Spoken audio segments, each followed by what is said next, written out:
امام ابو داؤد بہت بڑے محدث گزرے ہیں جن کی کتاب ابو داؤد مدارس میں پڑھائی جاتی ہے، داخل درس ہے۔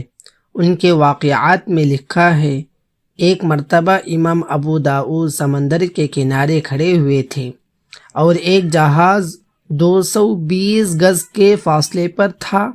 جہاز میں کسی شخص کو چھینک آئی۔ اس نے چھینکنے کے بعد زور سے الحمدللہ کہا۔ مسئلہ یہ ہے کہ جب کسی کو چھینک آئے تو اسے چھینکنے کے بعد الحمدللہ کہنا چاہیے، اور جس کے کان میں الحمدللہ کی آواز پڑے وہ جواب میں یرحمک اللہ کہے۔ اس شخص نے الحمدللہ اس زور سے کہا کہ امام داؤد رحمۃ اللہ علیہ کے کان میں آواز آئی۔ اب ان کا جی چاہا کہ میں شریعت کی اس چیز پر عمل کروں اور یرحمک اللہ کہوں تاکہ مجھے ثواب ملے۔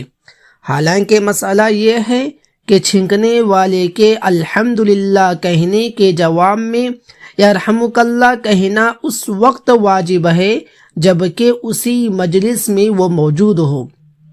یہ نہیں کہ مسجد میں ایک شخص کو چھینک آئے اور دوسرا شخص بازار میں جا رہا ہو اور وہ جواب دینے کے لیے مسجد میں آ جائے، تو اس مسئلے کے اعتبار سے امام داؤد رحمۃ اللہ علیہ پر جواب دینا واجب نہیں تھا، اس لیے کہ چھینکنے والا 220 گز کے فاصلے پر جہاز میں ہے اور امام داؤد سمندر کے کنارے پر ہیں۔ مجلس بھی ایک نہیں، جگہ بھی ایک نہیں، بیچ میں سمندر آ رہے۔ مگر وہی بات ہے کہ اگر کسی کو نیکی کی حرص ہوتی ہے تو کسی نہ کسی طرح نیکی کرنے کی فکر میں ہوتا ہے، کوئی بھی نیکی کا کام نہیں چھوڑنا چاہتا۔